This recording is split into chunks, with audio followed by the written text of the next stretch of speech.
सिंह जो राज्यसभा सांसद हैं, उन्होंने एक ट्वीट किया है, ये मैं आप लोगों से साझा कर रहा हूँ। उन्होंने लिखा है, आजकल बहुजन समाज की ठेकेदारी बहुजन समाज पार्टी ने नहीं, आम आदमी पार्टी के संजय सिंह ने ले ली है।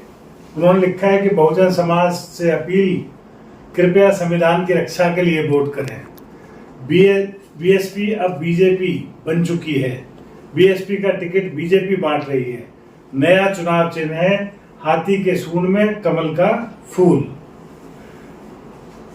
दोस्तों, मैं ये बताना चाहता हूं आपको कि ये जो संजय सिंह है जिन्होंने ये ट्वीट किया है, ये वही संजय सिंह है जो सुल्तानपुर में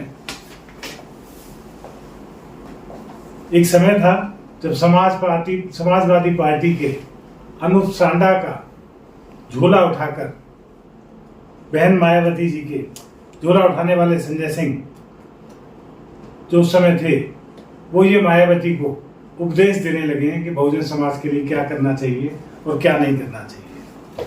उन्हें ये संजय सिंह जी को ये फैक्ट याद रखना चाहिए कि 2019 में जब बहुजन समाज पार्टी और समाजवादी पार्टी का कोएलिशन हुआ था, तब बहुजन समाज पार्टी को 10 सीटें मिली थी और समाजवादी पार्टी को मात्र 5 सीटें मिली थी। अखिलेश यादव के नए करीबी संजय सिंह को मैं बताना चाहता हूं कि बदायूं, फिरोजाबाद, कन्नौज में अखिलेश यादव के 2 भाइयों और उनके परिवार के, उनकी पत्नी को हार का क्यों मुंह देखना पड़ा था।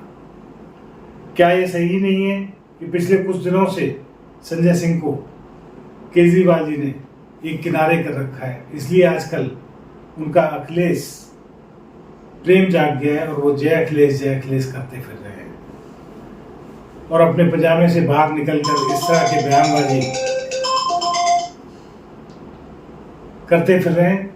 मैं उनसे अनुरोध करता हूं कि इस तरह की बयानबाजी के लिए उन्हें दलित समाज से और बहुजन समाज पार्टी से, बहन कुमारी मायावती से माफी मांगनी चाहिए। बहुत बहुत धन्यवाद।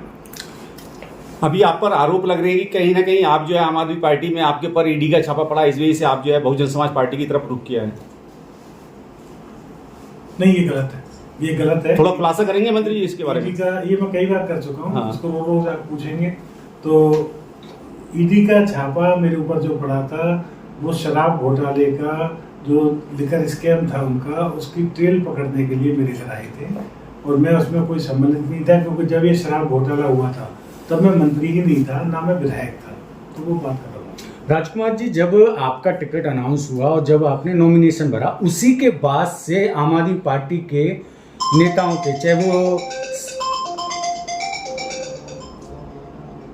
चाहे वो संजय सिंह हो और चाहे फिर यूपी में अखिलेश यादव ने जो ट्वीट किए हैं, चाहे वो मीडिया के सामने बोला है, वो आपको टिकट मिलने के बाद ही हुआ है। तो इस पर क्या आपकी प्रतिक्रिया रहेगी? उससे पहले बसपा की तरफ नहीं, वो किसी भी तरह की टिप्पणी नहीं कर रहे थे कि वो बीजेपी की बी टीम वगैरह। ये उनकी बौखलाहट दिखाता है। ये दिखाता है कि भारतीय जनता पार्टी में जो अच्छे लोग अब जाने लग गए हैं, बहुजन समाज पार्टी में जो अच्छे लोग जाने लग गए हैं, उससे उनको बौखलाहट हो रही है, उससे उनको हार का डर सताने लग गया है। आज एक सवाल निकल करके आता है कि जिस पार्टी ने आपको इतना मान सम्मान दिया, आपकी पत्नी को विधायक बनाया, आपको मिनिस्टर बनाया, चुनाव से पहले ऐसी क्या मतलब बात हो गई कि आपने उस पार्टी को बीच में धोखा दे दिया और अब आप उस पार्टी को चुनाव बनाने के चक्कर में लगे हैं? देखिए, ऐसा है कि मैं इंडिविजुअली कुछ नहीं हूँ। मैं बाबा साहेब अम्बेडकर का सिपाही हूँ, उनके लिए उनका कार्यकर्ता हूँ, अपने समाज का कार्यकर्ता हूँ। मेरे समाज के हिस्से के करोड़ों रुपए मुफ्त पानी, मुफ्त बिजली में खर्च कर दिए जाए और मेरे समाज का आदमी ठगा हुआ महसूस करे, ये मुझे बर्दाश्त नहीं था, इसलिए मुझे वो पार्टी छोड़नी पड़ी। आपसे पूर्व में भी मंत्री राजेंद्र पाल गौतम रहे हैं, उनके सामने भी तमाम मुद्दे इस प्रकार से हम लोग उठाते रहे। क्या आपको ये लगता है कि ये बड़ा कारण रहा है कि जो SC/ST वेलफेयर का पैसा जो है वो बिल्कुल कहीं ना कहीं बिजली पानी में दिया जाए, इससे आप रुष्ट हुए? बिल्कुल बड़ा कारण रहा है ये। और मैं जब विधायक भी नहीं था, मैं एक NGO चलाया करता था आनंद पथ फाउंडेशन के नाम से, तब भी मैं राजेंद्र पाल गौतम जी से मिला करता था और उनसे कहा करता था कि मंत्री जी, हमारे हिस्से का जो पैसा है SC/ST फंड का, जो कल्याण निधि का पैसा है, वो पूरा का पूरा SC/ST पर खर्च नहीं हो रहा, उसमें आप मुझे हिसाब अगर बताएं तो तो बड़ा अच्छा रहेगा। उन्होंने आज तक कभी हिसाब नहीं बताया, और जब हमने पता किया एक RTI डाल के, तो पता लगा कि गृह मंत्रालय की तरफ से ये मैंडेटरी है कि जितना पैसा एलोकेट होगा SC/ST के लिए वो पूरा का पूरा SC/ST पर ही खर्च करना पड़ेगा। लेकिन इसमें हजारों करोड़ रुपए का गबन निकला, लोग खर्च नहीं करते। मेरे होते हुए भी मैं खर्च नहीं कर पाया, जानते चाहते हुए भी खर्च नहीं कर पाया। ये मुझे दर्द है, मैं गुनहगार हूँ अपने समाज का, दलितों का, इसलिए मैंने इस्तीफा दिया। BSP को चुनने के पीछे क्या कारण है, बसपा ही क्यों? बसपा दलितों की पार्टी है, बसपा दलित संघर्ष के लिए लगी हुई है, शुरू से लगी हुई है, आज से नहीं लगी हुई, और मैं इससे इत्तेफाक रखता हूँ कि वो दलितों के लिए काम करती है। कल तक सोमनाथ भारती आपके जो है बहुत करीबी मित्र हुआ करते थे, और कल जब नॉमिनेशन पे दोनों एक ही जगह इकट्ठा हुए, उन्होंने बहुत सारे एलिगेशन आरोप आपके सामने लगाए मिनिस्ट्री मीडिया के सामने, क्या उसको भी क्लियर कर पाएंगे? ये तो वही क्लियर करेंगे कि कल तक मित्र थे, अब क्यों एलिगेशन लगा रहे हैं। लेकिन उन्होंने कहा कहीं ना कहीं आप भी भ्रष्टाचार में लिप्त हैं, इसलिए पार्टी छोड़ के जा रहे हैं। नहीं, भ्रष्टाचार में जो लिप्त होते हैं ना, वो पार्टी माल छोड़ कर नहीं जाया करते हैं, ठीक है। भ्रष्टाचार में लिप्त वाले तो भ्रष्टाचार में लिप्त ही रहते हैं। अच्छा, एक लोग अब खुद कॉमन सेंस लगाएंगे। एक सवाल ज़्यादा है। अभी आज सुप्रीम कोर्ट में केजरीवाल की सुनवाई हुई, लेकिन संजय सिंह केजरीवाल पर ना टिप्पणी करते हुए बहुजन समाज पार्टी पर टिप्पणी कर रहे हैं, और आप पर कहीं ना कहीं इनडायरेक्टली टिप्पणी कर रहे हैं। इसे कैसे देख रहे हैं? सुप्रीम कोर्ट ने उनकी जमानत पर रोक नहीं लगाई है, उन्हें कंटिन्यू रखी है कि आगे अभी 7 मई को उस पर सुनवाई होगी, 7 जून को, सॉरी। मैं सुन नहीं पाया इसकी क्या खबर है, मैं अन्य कामों में बिजी। जमानत रद्द कर दिया है इसकी, चल छोड़ केजरीवाल। मुझे इसका क्या नहीं है। अच्छा आनंद जी, देखा जाए इस समय आप जो है फुल फॉर्म में बैटिंग कर रहे हैं बसपा की तरफ से, मतलब नई दिल्ली की सीट पे। कहीं ना कहीं भाजपा और आम आदमी पार्टी को आपसे बड़ा डर है, खौफ है।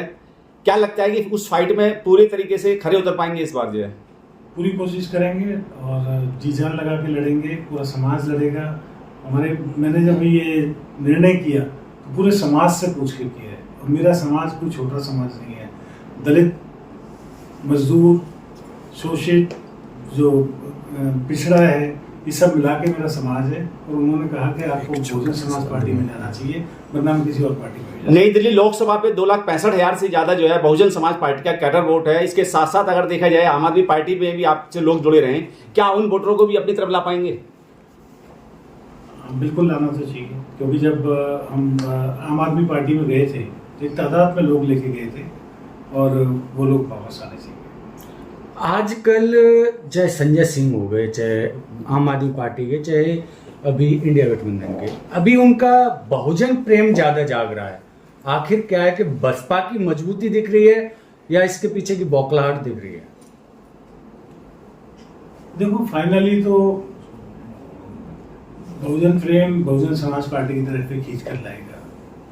अब वो अवेयरनेस इस इलेक्शन में आती है, अगले में आती है, लेकिन मेरा ये मानना है कि अगला जो दिल्ली का इलेक्शन होगा, इसमें हम बहुजन समाज पार्टी इतनी सक्षम हो जाएगी कि हम ऐसी नेगोशिएशन की स्थिति में आ जाएंगे कि हम दिल्ली में दलित मुख्यमंत्री की मांग करेंगे और दलित मुख्यमंत्री रहेगा। आपने पार्टी छोड़ते वक्त बड़े आरोप लगाए थे कि जो राज्यसभा सांसद है वो दलित समाज के नहीं बनाए जा रहे हैं, और जो शीर्ष नेतृत्व जो है उसमें दलित चेहरा नहीं है, वोट जो है वो दलितों का लिया जा रहा है। अभी भी उस मांग पर उस जो आपने कहा था उस पर कायम? वो आरोप नहीं थे, वो सच्चाई थी। आप चेक कर सकते हैं, 13 सांसद राज्यसभा में भेजे गए लोग, एक भी राज्यसभा में किसी को नहीं भेजा गया।